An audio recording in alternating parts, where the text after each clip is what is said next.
Do you know how to check your car's oil? It's an important part of car ownership and care, and it's really pretty simple. Toyota of North Charlotte is here to give you the ins and outs of checking your car's oil and what to look out for when you do.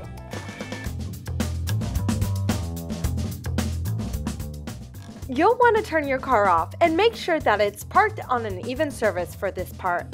Find the dipstick, which is indicated by a ring or tab sticking out of the engine. It goes into your oil reservoir, and this is how you check your oil.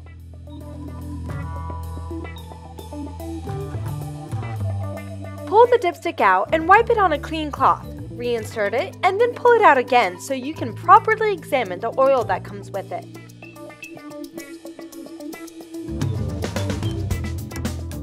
Now examine the oil. There are two things that you should look out for when checking your oil, and that is color and oil levels. The color of the oil should be caramel or tan hued.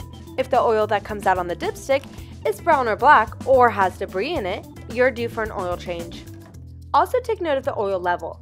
The oil should go from the bottom of the dipstick to somewhere in between the two tick marks you see.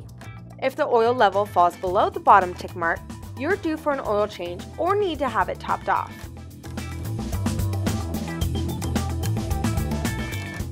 Now replace the dipstick and hit the road. Don't forget, we offer affordable oil changes here at Toyota of North Charlotte, and we both offer synthetic and conventional options. Call our service center today at 704-659-2025 to schedule your appointment and ask about our oil change specials.